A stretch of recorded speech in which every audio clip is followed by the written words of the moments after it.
Welcome to another Lap of the World how-to video. This series aims to consolidate some of the practical information that you might want to know if you plan to visit a track yourself, as well as picking up some of the details that hit the cutting room floor when I put together the more narrative track feature presentations. In that context, and without further ado, let's explore How to G2 Motorsports Park. If you want to hear more about what is currently the newest track facility in Texas, be sure to check out our track feature video on G2.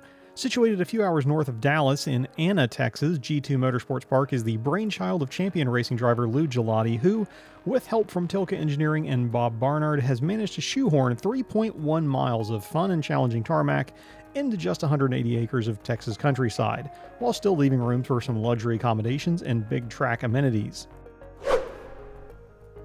I drove G2 as part of NS Expo 2024, but special events aside, you can currently sign up for events hosted by the track itself, or with Chin Track Days for four-wheeled fun, and although I didn't dig too much, it looks like Ride Smart at least has previously hosted motorcycle days at the track.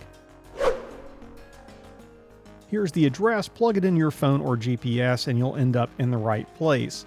My only suggestion might be for folks towing in that it may be easier to join County Road 526 from Houston Street via an exit and an underpass, as opposed to turning across two lanes of the often busy Highway 121. The latter required some patience in an unladen NSX during morning rush on a weekday. Not sure I'd have been excited to try the traffic gap dash with a trailer. If you're a trackside condo owner at G2, you'd of course be able to kick back in your own private digs just west of the circuit. And there are a few left as of this publishing, so if you're interested, you can find information on booking a tour in the video description. For everyone else, while there are a couple of RV parks and campgrounds closer, as of early 2025, your nearest traditional lodging will be in McKinney, about 20 minutes southwest from the track. There you'll find your choice of chain hotels. We stayed at the Fairfield Inn & Suites Dallas McKinney, which was walking distance from food and had a 7-Eleven out front serving 93 octane. Liz and I enjoyed our stay, so could recommend the property. As of our visit in 2024, there were no built-in concessions on site at G2, so although some events may cater food in or be large enough to host a food truck, unless you know this in advance, plan to bring your own lunch with you or budget the half-hour round trip to nearby Anna or Melissa. Gas is available on site at G2 with VP pumps serving your choice of C9 or unleaded 101. If you want something less exotic, then your nearest options will be in Anna, Melissa, or Van Alstyne, each about 15 minutes from the track. Those same locales are also the closest options for a selection of parts chain stores. While G2 is still a work in progress, technically speaking, it already provides most mod cons. The clubhouse and event center will likely be the hub for most activity.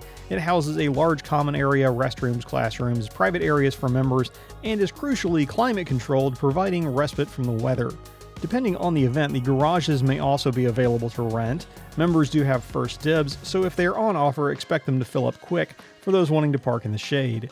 Besides that, the large paddock area is nearly entirely paved and level, so parking space shouldn't be an issue, but shade may be at a premium during the summer. There are various videos available. Of course, you can now watch my own Just the Laps video with some competent rounds, as well as other in- and on-car laps on G2's own YouTube channel. If you prefer a more hands-on approach, G2 has an official Assetto Corsa mod that I can vouch pretty faithfully recreates the on-track experience. There's a link to it from G2's own website if you're interested. This certainly helped my learning curve with 22 turns in play. Now onto the track itself.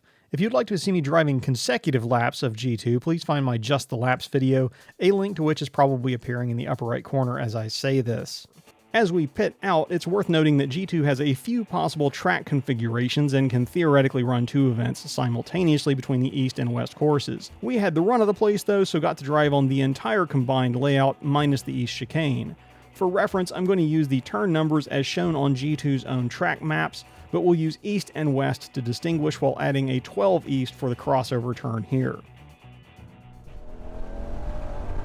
Our lap of G2's combined layout starts in the west pit straight headed south.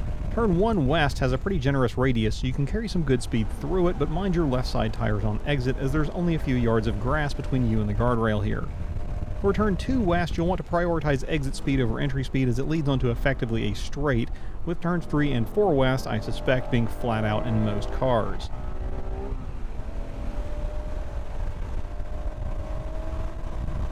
The 5 west complex requires some balance as you can carry some speed into A, but you then need to get the car both slowed down and rotated to a late apex on B to limit your track out and optimize your line into 6 west, which was near but not quite flat out for me and leads onto a short straight.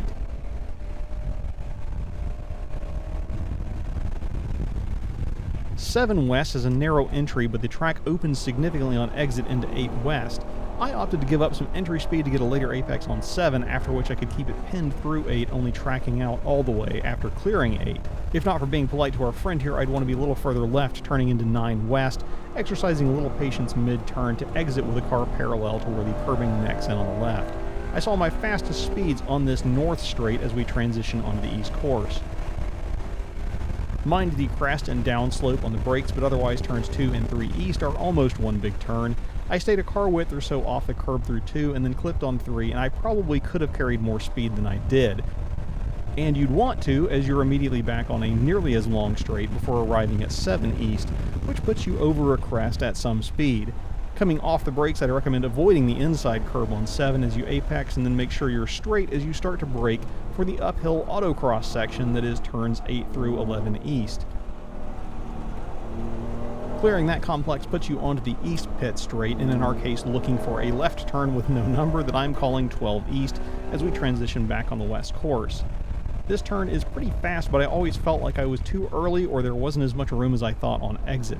Turn 12 west that follows is our carousel style turn. It's heavily cambered, so you brake late and only enough to get the car pointed downhill, and you can then power your way through the bowl and out the other side towards 13 west, which you'll want to take with the aim of keeping left on the exit to prioritize the entry into the very tight 14 west, which is the 22nd and last turn on our lap of G2 Motorsports Park.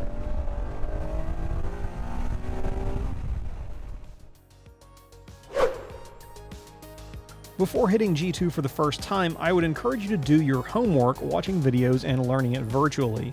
With a large number of turns, including some blind elements, the initial learning curve at G2 can make for a slow start if you go in blind.